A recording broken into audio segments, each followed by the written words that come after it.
Hi, I'm Fraser Douglas, and I've been an avid tent camper now for 55 years. As you may know, I'm very interested in knives that would make good camp kitchen knives, and during the last couple of months, I have watched at least 3 YouTube videos suggesting that the Case Sod Buster would make a good camp kitchen knife.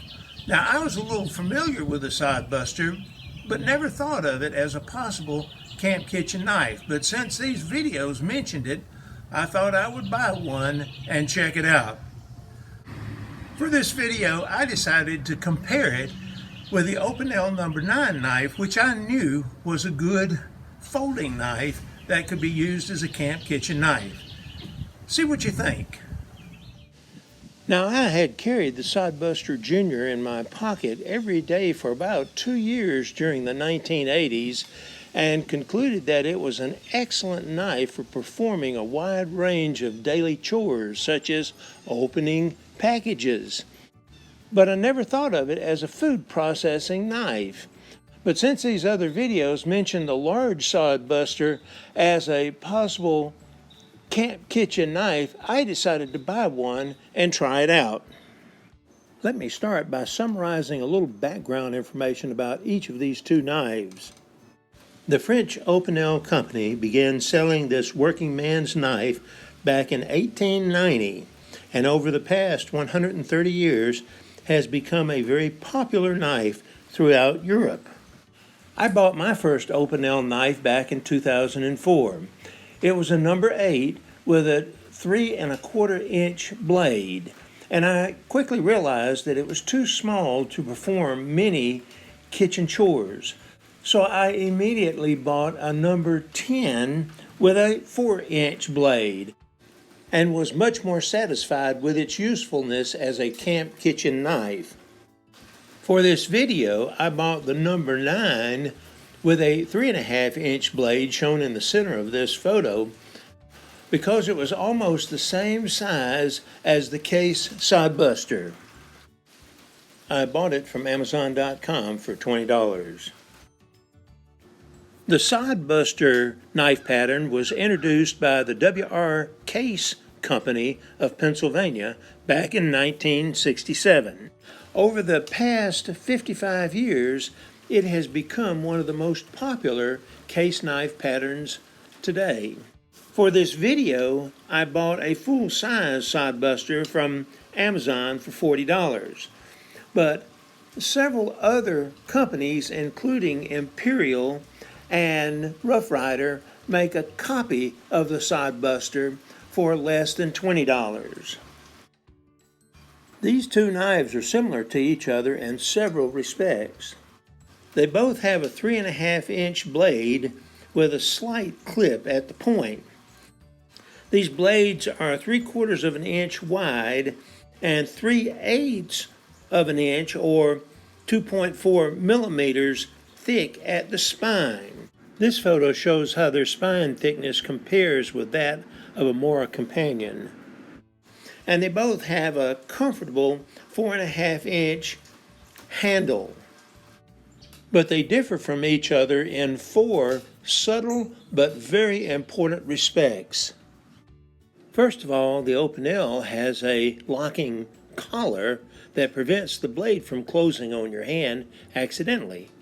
The Case Sod Buster does not have a locking mechanism at all, but at least one of the aftermarket copies does. Second, despite the fact that they have the same spine thickness, the Opinel blade feels thinner than the SodBuster blade. Third, the Opinel knife weighs a very light 2 ounces, while the SodBuster weighs a much heavier 3 3/8 ounces. And finally, the Opinel blade is made with a stainless steel that resists rust, while the Case Sod Buster blade is made from a high-carbon chrome vanadium steel. They also differ in terms of how they feel and how they open and close, but these differences don't seem to have much of a bearing on their performance as a camp kitchen knife. The Case Sod Buster feels great in your hand and has a very nice walk and talk snap.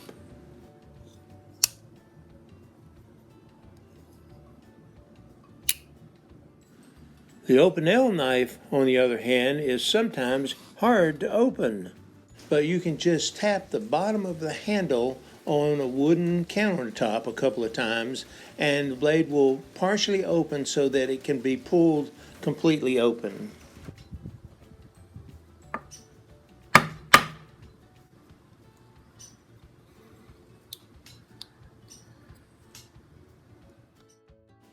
For more information about camp kitchen knives and other camping gear, please visit my website, moderntentcamping.com, and read my book, Basic Tent Camping.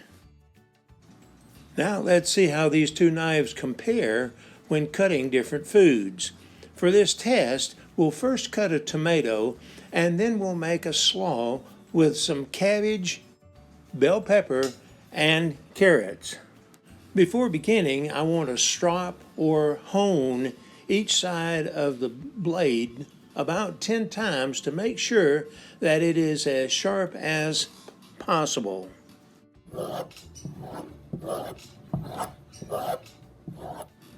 Then I want to thinly slice a tomato just to see how sharp they are. If they're sharp, they should easily glide through the tomato with minimal effort.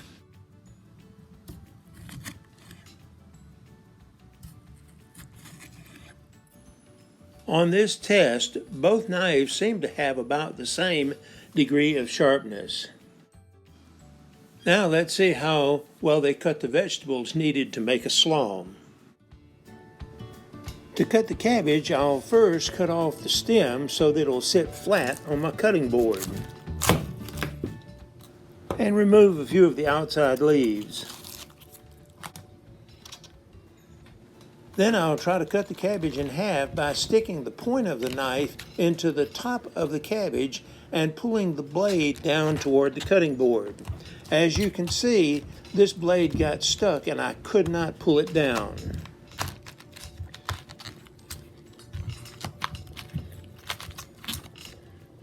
So then I decided to try the Opinel knife.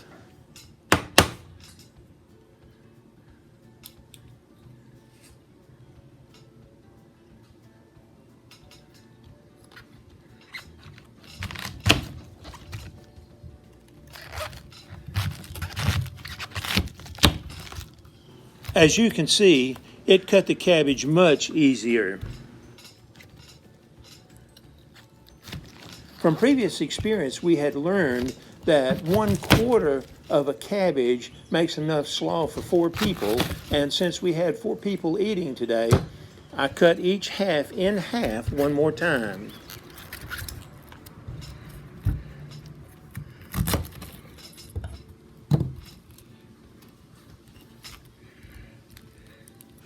And then I began chopping the cabbage in as small pieces as possible.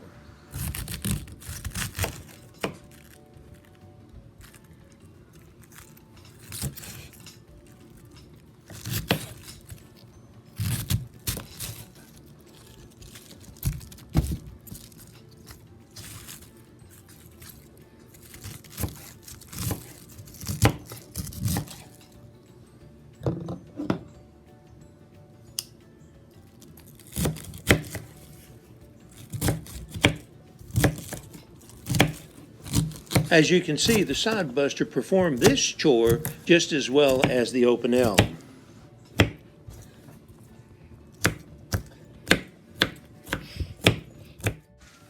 To cut the bell pepper, we'll cut off each end, then remove the seeds, and then begin to cut the pepper in long, thin strips. As you can see, the SodBuster performs these tasks very easily.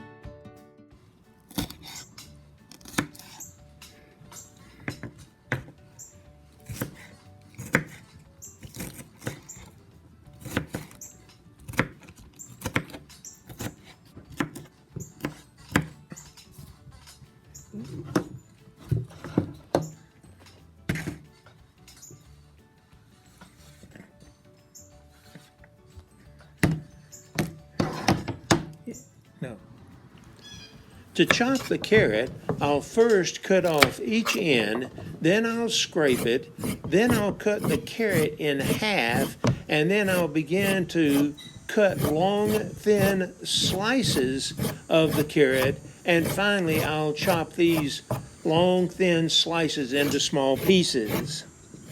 The SodBuster performs the first three of these chores very easily, but when I try to slice this carrot into long, thin slices, it gets stuck again, just like it did with the cabbage.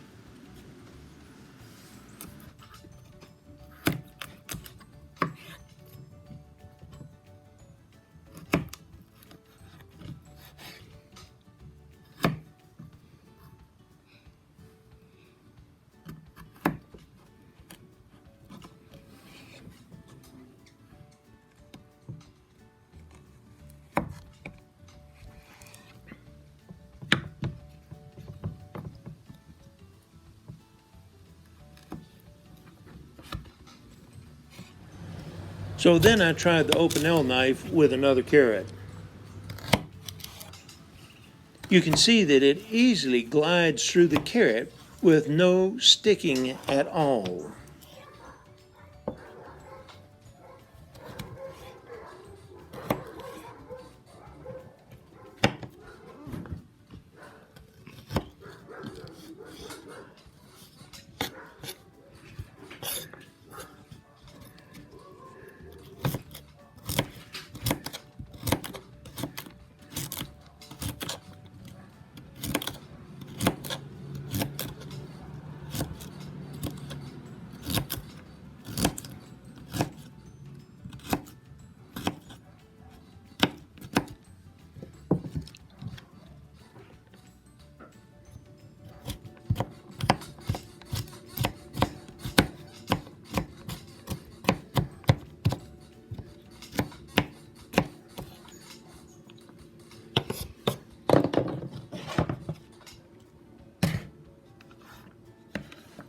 To finish the slaw, all I need now is a little mayonnaise, pickle juice, and salt.